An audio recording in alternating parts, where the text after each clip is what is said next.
ছাত্রদের আন্দোলন, ছাত্ররা চেয়েছিল যে প্রতিবার এই নিটের রেজাল্ট, এই নিটের কোয়েশ্চেন পেপার লিক হচ্ছে, এটা তো একটা গভর্নমেন্টের ল্যাপস, গভর্নমেন্টের তার ডিসচার্জিং ডিউটি।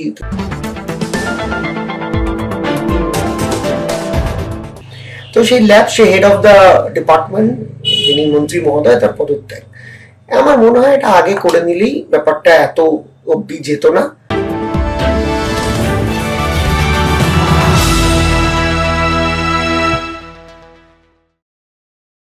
ছাত্র সমাজের জয় শেষমেশ, ককরোচদের পার্টির জয়, তাদের দীর্ঘ প্রতিবাদের জয়, অবশেষে ইস্তফা প্রধানের। কিন্তু এই জয়ের ফলে ভয় পেয়ে গেল না তো বিজেপি, চাপে পড়ে গেল না তো সরকার? সরকারের বিরুদ্ধে বিক্ষুব্ধ ছাত্র সমাজ, কোনোভাবেই সরকারকে বিশ্বাস করতে পারছে না তারা। একটা বড় ভোট ব্যাংকই তাহলে হাতছাড়া হয়ে যাবে শাসক দলের থেকে? এই বিষয়ে কি বললেন তৃণমূলের ছাত্রনেতা কোহিনুর মজুমদার, শুনে নেব। কিছুক্ষণ আগেই দেখা গেল যে শিক্ষামন্ত্রী, কেন্দ্রীয় শিক্ষামন্ত্রী ধর্মেন্দ্র প্রধান ইস্তফা দিলেন শেষমেশ। ছাত্র আন্দোলনের কাছে তাকে মাথা নত করতেই হলো। তাহলে এবার যে শুভেন্দু অধিকারী সমর্থিত যে সমস্ত বিজেপি ঘনিষ্ঠ ছাত্র সংগঠনগুলো, তাদের কাছে কি বার্তা গেল তারপরে? আমি বিজেপি সমর্থিত ছাত্র সংগঠনের তো খুব এদিক ওদিক কোনোদিন দেখিনি। এমনকি বাংলায় শাসনে আসার পরও এই তাদের যে সমর্থিত ছাত্র সংগঠন আছে, তারা যে খুব একটা নেমে লড়াই টড়াই করছে, ঘোরাঘুরি করছে, এমন খুব একটা নেই। প্রথম কিছু একটা ছিল, তারপর সেখানে ভাটা এসছে। মূলত ছাত্রদের আন্দোলন, ছাত্ররা চেয়েছিল যে প্রতিবার এই নিটের রেজাল্ট, এই নিটের কোয়েশ্চেন পেপার লিক হচ্ছে, এটা তো একটা গভর্নমেন্টের ল্যাপস, গভর্নমেন্টের তার discharging duty, they are not discharging their duties properly. তো সেই ল্যাব, সে হেড অফ দ্য ডিপার্টমেন্ট, যিনি মন্ত্রী মহোদয়, তার পদত্যাগ। আমার মনে হয় এটা আগে করে নিলেই ব্যাপারটা এত অব্দি যেত না। কিন্তু যাই হোক, কৃষি আইনের পর এটা অন্তত কেন্দ্রীয় সরকার, বিজেপি গভর্নমেন্ট, এনডিএ গভর্নমেন্টের দ্বিতীয়বার হলো যে তারা রোল ব্যাক করলো। এই যে এতটা ডিলে করা হলো, ধরতে গেলে ছাত্র সমাজ এখন ক্ষুব্ধ বিজেপির প্রতি, সরকারের প্রতি, শাসক দলের প্রতি। সেখানে কি কোনোভাবে মনে হয় না যে আজকের বিজেপির একটা বড়সড় ভোট ব্যাংক কিন্তু এই ছাত্র সমাজও? সেখানে কি 2029 সালের এই যে নির্বাচন, সেটাও কিন্তু একটা গুরুত্বপূর্ণ প্রভাব ফেলতে পারে। ডেফিনেটলি কিন্তু বলছি, ডেফিনেটলি 2029-এ বিজেপিকে অনেক বেশি সমস্যায় ফেলবে এরা। কারণ কি, এরাই আজ থেকে বছর খানেক আগে যখন বিধানসভা নির্বাচনগুলো হয়েছিল, তখন এরাই দেশভক্তি এবং প্যাট্রিয়টিজমের উপর বিজেপিকে ভোট দিয়েছিল। কিন্তু আজকে এসে দাঁড়িয়ে যখন এটা অযথা ডিলে করা হলো, এটা তো মানতেই হলো। তো ডে ওয়ান আমার মনে হয় ভারতবর্ষের মাননীয় প্রধানমন্ত্রীটাকে লিক হওয়ার পরের দিনই তিনি যদি ধর্মেন্দ্র প্রধানকে সরিয়ে দিতেন, তাহলে আরো অনেক বেশি উজ্জ্বল তার চিত্র লাগতো, তার পার্সোনালিটি বা তার ক্যারেক্টার উঠে আসতো ছাত্রদের কাছে। কিন্তু সেটা তো হয়নি। আন্দোলন করে এত ঝামেলা, এত ঝঞ্ঝাট, এবং দিল্লি পুলিশের এরকম এম্বারাসমেন্ট ভিডিওস, রিলস চারিদিকে মার্কেটে ঘুরে বেড়াচ্ছে, এটা সরকার বিড়ম্বনায় তো পড়লো বটেই। সেখানে গিয়ে কোথাও মনে হয় যে তৃণমূলের জন্য এটা একটা বড় চান্স 2029-এর নির্বাচনে জেতার? দেখুন, নির্বাচন এই মুহূর্তে 2029-এ তৃণমূল জিতবে, বিজেপি জিতবে না সিপিএম জিতবে, it's too early to conclude.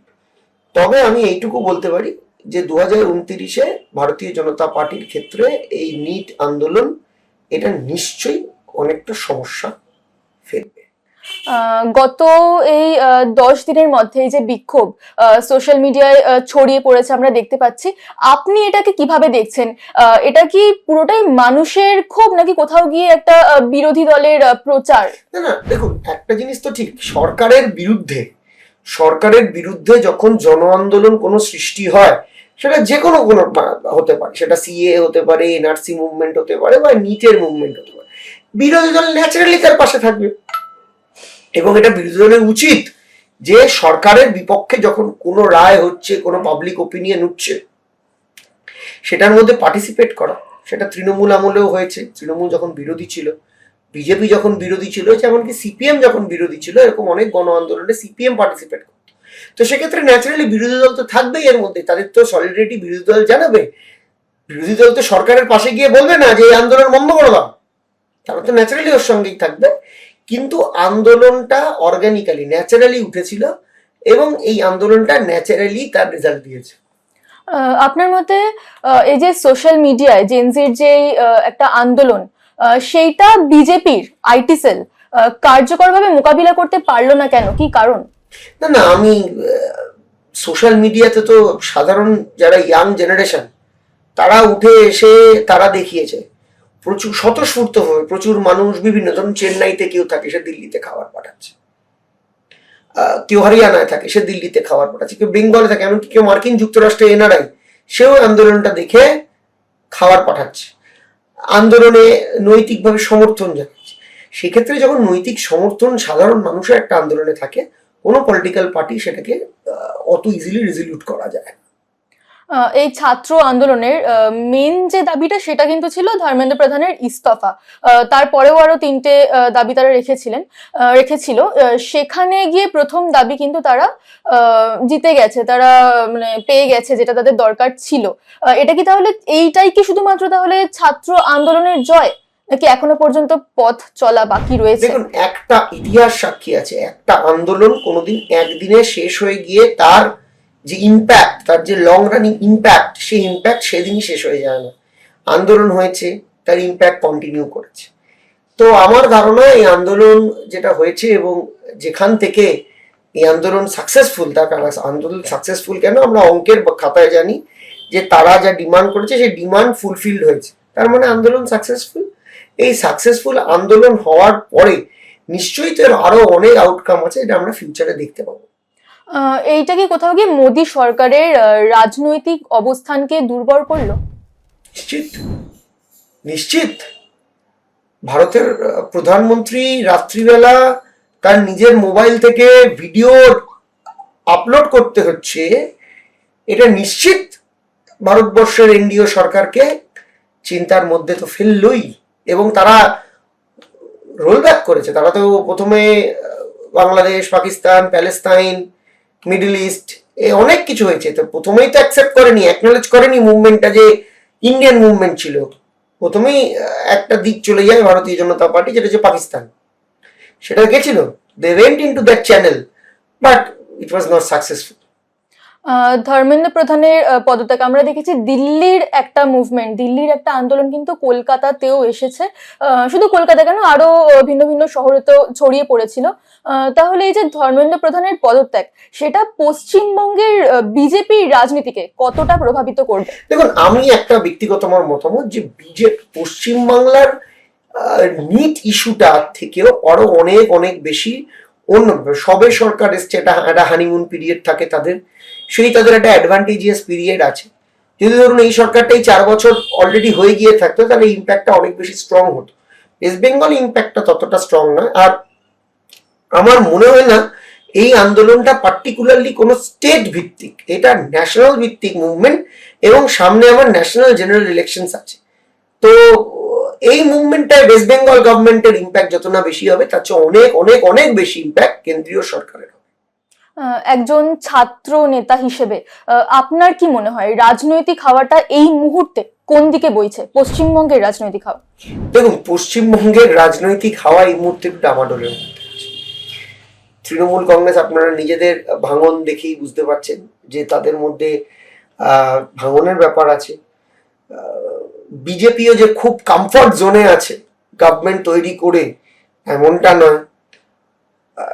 Trinamool government আসার 1 বছর পর তার বিরুদ্ধে মিছিল ফিছিল হয়েছিল, এখন এরা 3 মাসের মধ্যে এদের বিরুদ্ধে মিছিল হয়ে যাচ্ছে।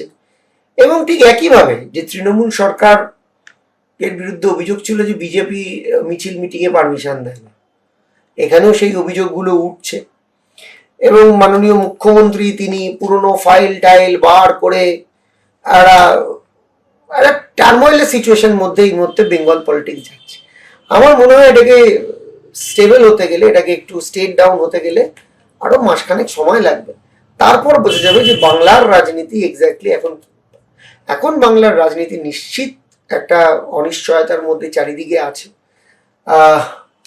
সরকার যে খুব পপুলার, 1 মাসের মধ্যে যে খুব পপুলার আছে তা নয়, বহু ইস্যু নিয়ে সরকারের কাছে প্রশ্নচিহ্ন আছে।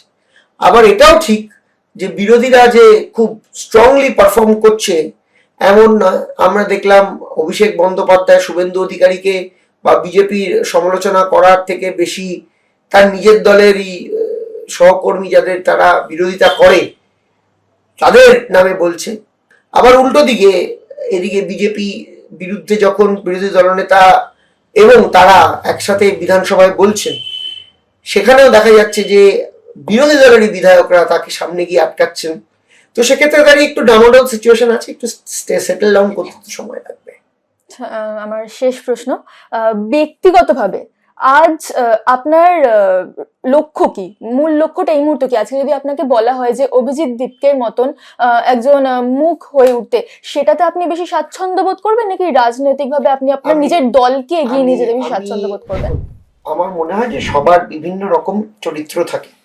আমি ছোটবেলা থেকে একটা রাজনৈতিক দল করে এসেছি এবং আমি দলগত শৃঙ্খলার মধ্যে থাকতেই অত্যন্ত কমফর্টেবল এবং নিশ্চিত যারা মুভমেন্ট করছে তারা এককভাবে মুভমেন্ট করেছে, তাদের কোনো রাজনৈতিক পরিচয় এদিন নেই।